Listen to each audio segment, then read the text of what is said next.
राजेंद्र जी, इन दिनों मैं देख रहा हूं कि उत्तर प्रदेश की फिजा में बहुत आक्रामक राजनीति हो गई और ख़ास तौर पर चाहे इसका विपक्ष के हमले देख लें, विपक्ष ने भी बहुत आक्रामकता दिखाई। आज मुख्यमंत्री ने जवाब दिया। एक चीज़ मैंने और नोटिस की कि सत्ता पक्ष की तरफ से जवाब देने के लिए कोई भी मंत्री या संगठन से कोई लोग उस आक्रामकता का विपक्ष का जवाब नहीं दे पाते। मुख्यमंत्री को अकेले ही हर बार मोर्चा लेना पड़ता है। ऐसा क्यों?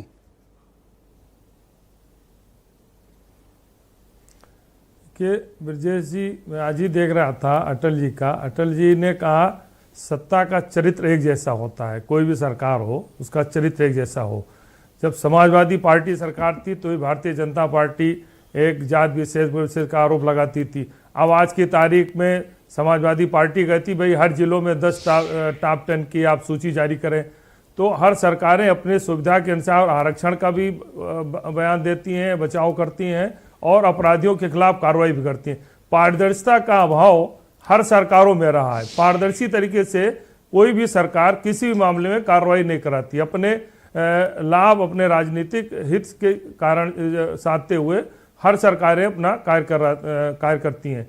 और जहां तक सदन की बात है तो सदन में जिस आक्रामकता के साथ योगी आदित्यनाथ जी जवाब देते हैं, तो सदन ही नहीं, उत्तर प्रदेश नहीं, योगी आदित्यनाथ जी का कद इस समय आप देश में एक बड़े रूप में, बड़े नेता के रूप में आ गए, हिंदुत्व के बड़े चेहरे हैं।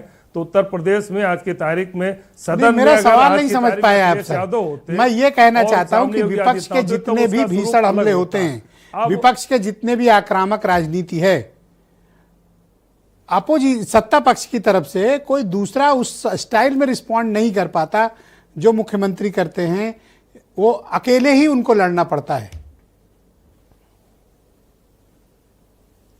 देखिए, आप समझे या मैं दूसरी तरह समझाऊं? सत्ता पक्ष में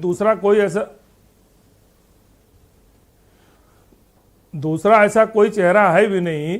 और जहां तक आक्रामक की बात, डेवलपमेंट की बात हो, सारे उनके बहस रहते हैं। या जहां तक अच्छा ये भी आरोप तो लगते हैं कि मुख्यमंत्री जी सेंट्रलाइज कर लिए हैं, तो मंत्रियों के पास वो अधिकार वो भी नहीं उस हिसाब से रहते जो सदन में दिखाई देता है। तो इसे एक सब पर भारी योगी आदित्यनाथ जी जब खड़े होते हैं तो अपने सारे विभागों, जैसे मान लो कोटिन का मामला आया तो वो स्वास्थ्य मंत्रालय का है, लेकिन उसको भी जवाब उन्होंने दिया। गृह विभाग ऑलरेडी मुख्यमंत्री जी के पास है। तो मान के चलिए कि जो भी सरकारें रही हैं अपने हिसाब से जवाब सवाल, यही स्थिति जब अखिलेश यादव मुख्यमंत्री थे तो विपक्ष के हर सवाल का जवाब अखिलेश यादव उसी आक्रामक के साथ देते थे। तो सत्ता का चरित्र, अटल जी मैं देख रहा था, कहा कि सत्ता का चरित्र एक जैसा होता है, हर सरकार अपने लाभ हानि के साथ काम करती है। अच्छा, जूही सिंह जी ने एक सवाल का जवाब नहीं दिया, वो स्किप कर गई। लेकिन मैं चाहता हूं कि एज ए जर्नलिस्ट आप वो चीज महसूस करते हो तो आप वो जवाब दें कि विपक्ष सदन के भीतर मुख्यमंत्री की आक्रामकता का जवाब नहीं दे पाता, बल्कि मैं तो देखता हूं कि विपक्ष में घिघी बंधी रहती है। निश्चित रूप से मुख्यमंत्री जिस आक्रामकता के साथ बोलते हैं उसका जवाब विपक्ष नहीं दे पाता है। और उसके बहुत सारे कारण हैं। कह दिया इन्होंने कि माता प्रसाद जी के अपने पुराने नेता अपने शैली बोलते हैं, शिवपाल जी के अपने रिश्ते अपने हिसाब से बोलते हैं, बाकी कोई और दूसरा तीसरा है भी नहीं। आज की तारीख में अगर आजम खां होते सदन में तो जरूर वो मुख्यमंत्री के आक्रामकता से देते। कोई ऐसा चेहरा है भी नहीं, ना उसको ऐसा अवसर मिल रहा है कि वो उस तरीके से बोले।